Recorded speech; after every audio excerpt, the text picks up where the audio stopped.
एशियाई बाजारों पर और शुरुआत काफी अच्छी हो रही है। अगर एशियन मार्केट्स की बात करें तो सभी इंडाइसेस इस वक्त हरे निशान में ही दिखाई दे रहे हैं। चीन के मार्केट को छोड़ दे जो कि हल्के लाल निशान में है, लेकिन बाकी सभी जो मार्केट हैं वो स्ट्रांग है। एसजीएक्स निफ्टी यहाँ पर करीब 36 अंकों की बढ़त है।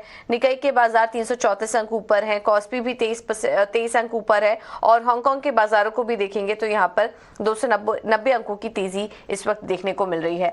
वजह यह है कि अभी थोड़ी देर पहले ही बैंक ऑफ कोरिया ने ब्याज दरों में फैसला लिया। ब्याज दरों में कोई बदलाव नहीं किया, 3.5% पर ही ब्याज दरों को बरकरार रखा। और जब ये खबर आई उसके बाद हमने देखा कि एशियाई बाजारों में एक अच्छी तेजी देखने को मिली है। इस वक्त आपके स्क्रीन पे देखिए, चीन में भी पीपीआई और सीपीआई के आंकड़े आने वाले थे तो वो आंकड़े भी आ चुके हैं। चीन में मार्च प्रोड्यूसर जो साइज है वो 2.5% की गिरावट वहां पर देखने को मिल रही है और कंज्यूमर मार्च में जो महंगाई दर है इसमें 0.7% की बढ़त यहाँ पर देखने को मिल रही है। तो ये आंकड़े भी अवेटेड थे और देखिए वहां से भी इस वक्त क्यूज मिल रहे हैं। तो महंगाई के मोर्चे पर हम देख रहे हैं कि हल्की बढ़त यहाँ पर देखने को मिल रही है चीन में। अगर अब बात करेंगे तो ये भी एक अपडेट आ रहा है, इसका भी असर हम देख सकते हैं कि चीन के बाजार पर है। और देखिए आंकड़े थोड़े से वीक हैं, इस वजह से हल्की वीकनेस इस वक्त शंघाई के बाजारों में हमें देखने को मिल रही है।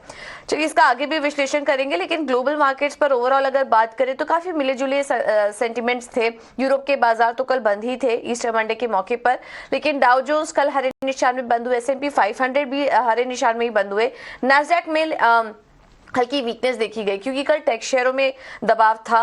एप्पल और गूगल पेरेंट अल्फाबेट के शेयरों में करीब 1.5 से 2% की गिरावट देखने को मिली और उसका असर हमने देखा कि नास्डैक पे पड़ा। इसके अलावा टेस्ला ने कल हमने आपको खबर भी बताई थी कि जनवरी से लेकर लगातार 5वीं बार उन्होंने यूएस में अपने दाम कम किए हैं। उसके चलते हमने देखा कि टेस्ला के शेयर में भी एक वीकनेस देखने को मिली है।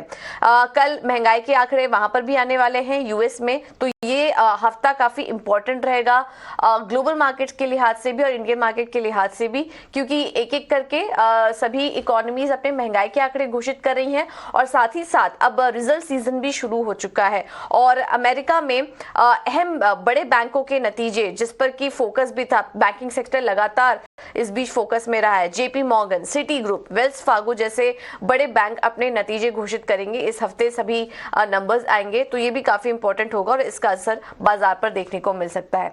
अन्य संकेतों पर नजर डालें तो हमने जैसा कि आपको थोड़ी देर पहले बताया, बैंक ऑफ कोरिया ने ब्याज दरों में 3.5% बरकरार रखा, कोई बदलाव नहीं किया। और हम देख रहे हैं कि एक के बाद एक डेवलपिंग नेशन में स्पेशली जो ब्याज दर है उसमें कोई बदलाव नहीं किया जा रहा है। ऑस्ट्रेलिया ने भी अपने रेट्स होल्ड करे, इंडिया में भी ऐसा ही देखने को मिला और बैंक ऑफ कोरिया ने भी ब्याज दरों में कोई बदलाव नहीं किया, क्योंकि तो एक ट्रेंड समझ में आ रहा है और अब वेट एंड वॉच की रणनीति यहाँ पर सेंट्रल बैंक अपना रहे हैं। तो इस वजह से हम देख रहे हैं एशियाई बाजारों की अच्छी शुरुआत। अन्य संकेतों पर नजर डालें तो अब यूएस में जो महंगाई के आंकड़े आने वाले हैं वो काफी इंपॉर्टेंट होगा देखना। और उसके पहले बॉन्ड यील्ड्स में हल्की बढ़त आई है, डॉलर इंडेक्स में हल्की मजबूती है और सोना भी उसके पहले गिरावट आई थी। $2000 के भी नीचे कल सोना फिसल चुका था, लेकिन उसके बाद निचले स्तरों से सोने में एक रिकवरी भी देखने को मिली। और वहीं दूसरी तरफ डिमांड में कमजोरी, अब ब्याज दरों में मई में जो फेड की बैठक होने वाली है उसमें अब ब्याज दरों में बढ़त का अनुमान है। उसके पहले भी कच्चे तेल की भी चाल अब स्थिर होते हुए नजर आ रही है, $85 के पास ही ये भी ट्रेड कर रहा है। कल हमने हल्की नरमी जरूर देखी कच्चे तेल में। तो अब नजर है आगे, अब एक एक करके जो महंगाई के आंकड़े आ रहे हैं, नतीजे आ रहे हैं और मई में फेड की बैठक के पहले बॉन्ड यील्ड्स और कच्चे तेल में हम देख रहे हैं कि थोड़ा बहुत एक्शन यहाँ पर देखने को मिल रहा है। तो ये है ग्लोबल मार्केट से संकेत। कुछ अन्य खबर जो कि आपको बता देते हैं, कुछ अपडेट आ रहे हैं यहाँ पर। फेड के न्यूयॉर्क प्रेसिडेंट जॉन विलियम्स का कहना है कि ब्याज दरों में बढ़त के कारण बैंकिंग सेक्टर पर स्ट्रेस नहीं पड़ा है। ये एक अपडेट आया है यहाँ से। इसके अलावा आईएमएफ और वर्ल्ड बैंक मीटिंग भी होगी और उसके पहले जेनेट येलेन 11:30 बजे प्रेस कॉन्फ्रेंस करेंगे। तो वहां पर क्या कुछ बयान आता है इस पर भी नजर रहेगी। यहाँ पर कर्ज को कम करने में और दुनिया भर के बैंकों में रिफॉर्म लाने पर यहाँ पर चर्चा की जा सकती है। और इसके अलावा यूक्रेन की उप विदेश मंत्री भी इस वक्त भारत दौरे पर है और वहां से भी कुछ बयान यहाँ पर आना शुरू हो चुके हैं। उनका कहना है कि भारत वास्तव में दुनिया का विश्व गुरु है और यूक्रेन का समर्थन करना ही सच्चे विश्व गुरु के लिए सही विकल्प है। तो इस तरह के बयान वहां से भी आ रहे हैं। और न्यूयॉर्क में फेड ने कंज्यूमर एक्सपेक्टेशंस के भी आंकड़े जारी किए हैं, जिसमें कि एक साल का जो इन्फ्लेशन एक्सपेक्टेशन है उसमें बढ़त कर दी है, 4.2% से बढ़ाकर 4.7% कर दिया है। तो ये कुछ अपडेट आ रहे हैं ग्लोबल मार्केट से अन्य खबरों में, जिससे कि जियोपॉलिटिकल हम यहाँ पर देख सकते हैं कि रिलेशनशिप को लेकर काफी कुछ यहाँ पर अपडेट्स निकल कर आ रहे हैं। तो ये एक इंफॉर्मेशन आपके लिए। चलिए अब आगे बढ़ेंगे और एफआईएस और डीआईएस के आंकड़ों पर भी नजर डाल लेते हैं। और कैश मार्केट में एफआईएस की तरफ से खरीदारी जारी है, लगातार 2 दिनों से खरीदारी देखने को मिल रही है और कल भी 882 करोड़ की खरीदारी एफआईएस की तरफ से देखने को मिली।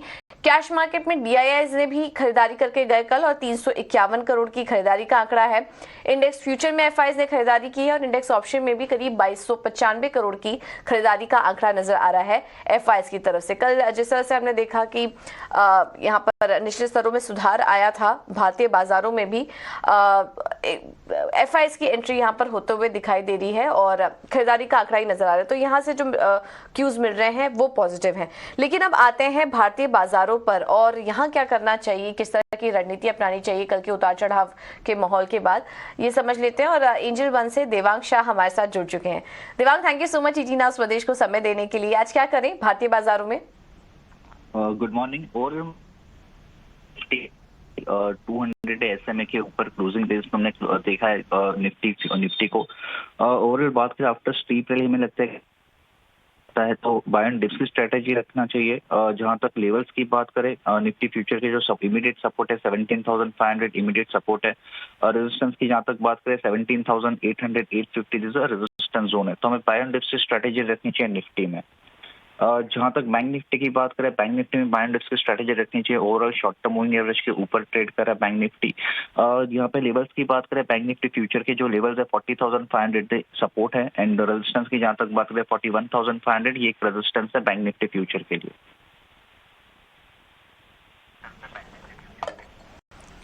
ठीक है। तो ये है रणनीति निफ्टी पर। निफ्टी फ्यूचर्स में आपको खरीदारी की सलाह यहाँ पर दी जा रही है 17,800 के लेवल्स के लिए। स्टॉप लॉस होगा 17,500 का। देवांग, इसके अलावा स्टॉक स्पेसिफिक रणनीति क्या होगी आज के लिए? स्टॉक स्पेसिफिक बात करें तो फर्स्ट स्टॉक यहाँ रहेगा यूपीएल में हमने देखा कि अच्छा एक रिकवरी देखने मिली है, राउंडिंग बॉटम पैटर्न देखने मिला है डेली चार्ट के ऊपर। हमें लगता है कि इसमें अभी भी अपसाइड देखने मिल सकता है। जहाँ तक सपोर्ट की बात करें 723 का यहाँ पे एक स्टॉप लॉस रखना चाहिए यूपीएल में, टारगेट 756 का है। नेक्स्ट स्टॉक रहेगा महिंद्रा एंड महिंद्रा की बात करें तो हमने देखा आफ्टर करेक्शन स्टॉक में कंसोलिडेशन देखने मिला था, उसके बाद हमने एक ब्रेकआउट देखा है स्टॉक के अंदर। तो हमें लगता है कि इसमें अपसाइड रैली देखने मिल सकती है।